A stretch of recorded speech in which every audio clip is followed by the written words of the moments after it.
Getting ready for a Social Security disability hearing, wow, it can feel like a lot. Super overwhelming, right? But it really doesn't have to be. In this explainer, we're going to pull back the curtain on the whole process and give you a clear, simple way to get your testimony ready. Let's jump in. Okay, let's just cut right to the chase. This is the number one question, the one that causes the most stress for pretty much anyone who has a hearing coming up. You're probably imagining all kinds of tricky legal questions. But what if I told you that every single question the judge is going to ask you boils down to just one core idea? Yep, that's it. That is the entire hearing, right there in a nutshell. Every question they ask, every piece of paper in your file, it's all laser focused on answering that one thing. Why can't you sustain a full-time job? If you can frame all your answers around this single point, you're not just answering questions, you're actually building your case. All right, so how do you actually do that? How do you explain your limitations in a way that gets right to the heart of that core question? It's not enough to just list your medical diagnoses. Nope. It's all about connecting those diagnoses to specific, real-world limitations that stop you from being able to work an 8-hour day, 5 days a week.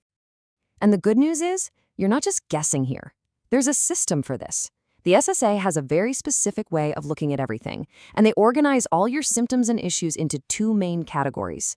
If you can understand these 2 categories, you can structure your whole testimony in the exact language the judge needs to hear. And here they are. The 2 categories are exertional and non-exertional. I want you to think of them like 2 buckets, and every single thing that limits you, it's going to go into one of these 2 buckets. Understanding the difference between them is absolutely crucial. And what's really helpful here is how simple the split is. Exertional, that's all about physical strength, lifting, carrying, standing, that kind of thing. Non-exertional is, well, it's pretty much everything else a job could possibly ask of you. We're talking about your ability to concentrate, all the way to how sensitive you might be to dust in the air. Okay, first up, let's talk about that exertional bucket. These are the big physical actions. And here's the deal. You can't just be vague. It's not enough to say, oh, it's hard for me to stand. The judge needs numbers. How long can you sit before the pain really kicks in? How many feet can you walk? How many pounds can you actually lift? They need those concrete details. Now we get to that second bucket, non-exertional limitations. And honestly, this category is huge. It's so much broader, and for a lot of people, this is where the real story of why they can't work is found. It covers the whole shebang, from mental health to issues with your posture, and even the side effects from the medication you have to take every day.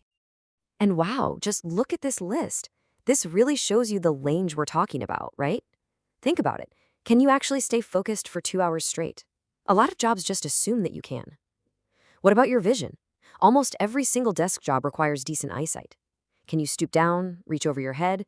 Every one of these is a critical detail that helps paint the true picture of what you can and can't do. This brings us to what is probably the most important part of your preparation. You've got your list of limitations, that's great. But now you have to translate them. You have to learn to speak the very specific numbers-based language that the Social Security Administration uses to make its decisions. So here's the bottom line. I have anxiety is a symptom. It's not enough. My anxiety prevents me from concentrating for more than an hour at a time. That is a quantifiable limitation. See the difference? My back hurts is a symptom. I can only lift 10 pounds is a quantifiable limitation. The people making the decision need data they can plug into their formulas. So to speak their language, you gotta know their vocabulary. Let's look at a key term, occasional. When the SSA says a job requires occasional stooping, they don't just mean every now and then. Oh no, they mean a very specific amount of time. And that specific amount is up to 1/3 of an 8-hour workday, so about 2.5 hours. But here's the critical detail that can trip people up. That time is cumulative, spread throughout the whole day. So the real question isn't, can you do this for 30 minutes? It's, can you do this on and off for a total of 2.5 hours over a full shift? That's a huge difference. The next level up is frequently. This means performing an activity for 1/3 up to 2/3 of the day. That's anywhere from about 2.5 hours to over 5 hours. Honestly, knowing these definitions is like having the answer key to the test. Let's look at a real-world example from a key SSA rule. It says that performing light work requires standing and walking for at least 6 hours a day. Now look at the chart. The SSA requirement is that bar on the left. If your actual limit, the bar on the right, is only 4 hours, then boom, you're definitively ruled out from performing light work. It's that clear cut. Here's another great example using stooping.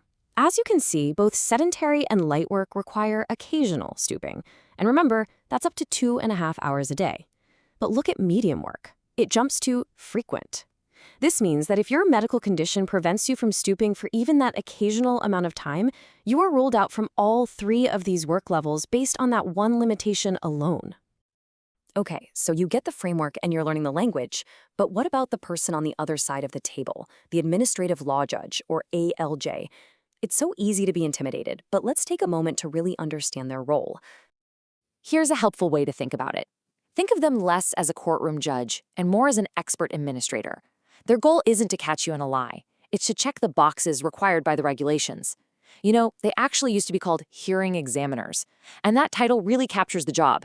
They're there to examine the facts of your case and apply the rules.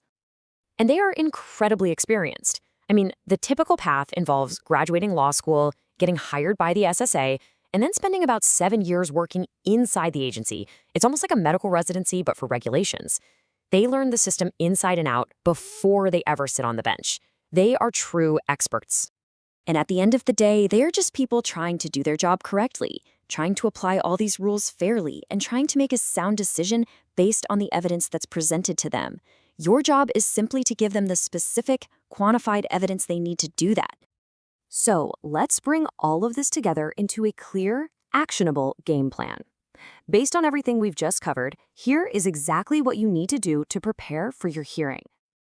It's a 5-step process. First, list your diagnoses. Then, identify all your exertional and non-exertional limitations. Step 4 is the most critical. Quantify everything. Put a number on it. And finally, connect every single one of those quantified limits back to the core question: how does this prevent you from working full-time? And that leaves us with one final thought. You live with your condition every single day. The challenge and your key to success is learning how to translate those daily struggles into the structured, data-driven language the system requires. When you do that, you're not just telling your story. You're giving the judge the exact information they need to approve your claim.